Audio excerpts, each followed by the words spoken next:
So this chapter is about group work in school, and Sheila, Jimmy, and Peter are going to be all in a team together for school. So we'll see how this goes. Chapter 7, the Flying Train Committee. In January, our class started a project on the city. Mrs. Haver, our teacher, divided us into committees by where we live. That way we could work at home. My committee was me, Jimmy Fargo, and Sheila. Our topic was transportation. We decided to make my apartment the meeting place because I'm the only one of the three of us who's got his own bedroom. In a few weeks, each committee has to hand in a booklet, a poster, and be ready to give an oral report. The first day we got together after school, we bought a yellow poster board. Jimmy wanted a blue one, but Sheila talked him out of it. Yellow is a much brighter color, she explained. Everything will show up on it. Blue is too dull. Sheila thinks she's smarter than me and Jimmy put together just because she's a girl. So right away she told us that she would be in charge of our booklet and me and Jimmy could do most of the poster, as long as we check with her first to make sure she likes our ideas. We agreed, since Sheila promised to do 10 pages of written work and we would only do 5. Ooh, not too fair. After we bought the yellow poster board, we went to the library. We took out 7 books on transportation. We wanted to learn all we could about speed, traffic congestion, and pollution. We arranged to meet on Tuesday and Thursday afternoons for the next 2 weeks. Our first few committee meetings turned out like this. We got to my place by 3:30, had a snack, then played with Gerbil for another half hour. Sheila gave up on cooties when Fudge lost his front teeth.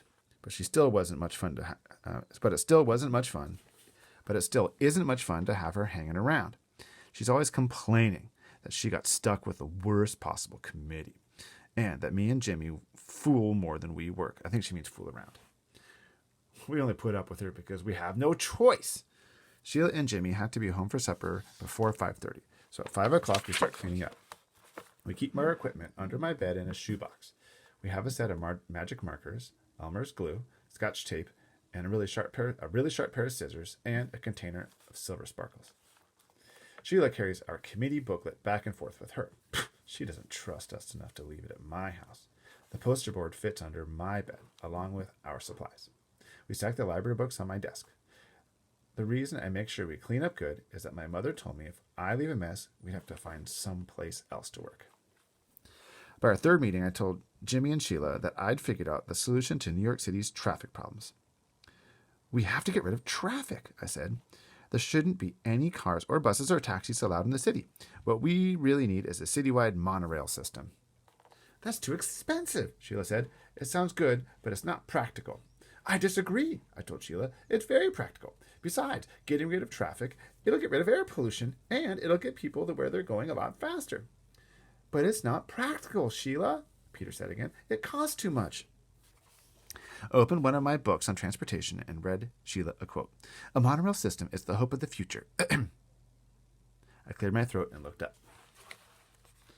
But we can't write our report just about the monorail, Sheila said. We'll never be able to fill 20 written pages with that. 20 pages? We can write big, Jimmy suggested. No, Sheila said. I want a good mark. That means grade. I want a good mark on this project. Peter, you can write your 5 pages about the monorail system and how it works. Jimmy, you can write your 5 pages about pollution caused by transportation. And I'll write my 10 pages on the history of transportation in the city. Sheila folded her arms and smiled. Couldn't I write big? Jimmy asked. I don't care how big you write as long as you put your name on your 5 pages, Sheila told him. That's not fair, Jimmy said. This is supposed to be a group project. Why should I have to put my name on my 5 pages? Then don't write big, Sheila shouted. Okay. I'll write so small Mrs. Haver will need a microscope to see the letters. Ha, very funny, Sheila said. Look, I told both of them, I think all our written work should be in the same handwriting. That's the only fair way. Otherwise, Mrs. Haver will know who did what. And it won't be a group project. Say, that's a good idea, Jimmy said. Which one of us has the best handwriting? Me and Jimmy looked at Sheila.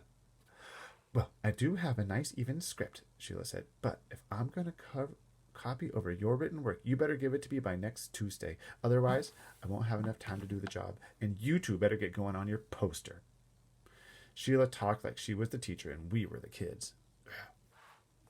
Me and Jimmy designed the whole poster ourselves. We used the pros and cons of each kind of transportation. It was really clever. Sounds like a T-chart. We divided a chart into land, sea, and air, and we planned an illustration for each, with the airplane done in silver sparkle and the letters done in red, white, and blue magic marker. We got halfway through the lettering that day. We also sketched on the ship, the plane, and the truck. When Sheila saw it, she asked, "Is that supposed to be a train?" "No," I told her. "It's a truck." "It doesn't look like one," she said. "It will," Jimmy told her, "when it's finished." "I hope so," I said, "because right now it looks like a flying train." "That's because the ground's not under it yet," Jimmy said. "Yeah," I agreed. "See, we've got to make it look like it's on a street. Right now it does kind of look like it's up in space." "But so does the ship," Sheila said. "We'll put some water lines around it," I told her. "And some clouds around the plane," Sheila said. "Listen," Jimmy hollered. "Did anyone ever tell you you're too bossy? This poster is ours. You do the booklet. Remember, that's the way you wanted it." "See, there you go again," Sheila said. "You keep forgetting this is a committee. We're supposed to work together." "Working together doesn't mean you give the orders and we carry them out," Jimmy said. My feelings exactly, I thought. Well, he doesn't pile it on, which is actually to his credit. Sheila didn't answer Jimmy. She picked up her things, got her coat, and left. "I hope she never comes back," Jimmy said. "She'll be back," I told him. "We're in her committee." Jimmy laughed. "Yeah, we're all one happy committee." I put her poster under the bed, said goodbye to Jimmy, then washed up for supper. My brother was being pretty nice about the committee meetings. Sorry, my mother, not brother. My mother was being pretty nice about the committee meetings. She arranged to have Fudge play at Ralph's apartment on Tuesdays and Jenny's on Thursdays. Sam has a chicken pox, so he can't play at all. Oh, goodness, I'm glad Fudge isn't in the house. He can ruin things. I was glad that that next week would be our last committee meeting after school. I was sick of Sheila, and I was sick of transportation. Besides, now that I knew a monorail system was the only way to save our city, I was getting upset that the mayor and all the other guys who ran things at City Hall weren't doing anything about installing one. If I know that's the best method of city transportation, how come they don't know it? The next day when I came home from school, I went into my bedroom to see Dribble like I always do. Fudge was in there, sitting on my bed. "Why are you in my room?" I asked him. He smiled. You're not supposed to be in here. This is my room." "Wanna see?" "See what?" "Wanna see?" Oh, no. What? What are you talking about?"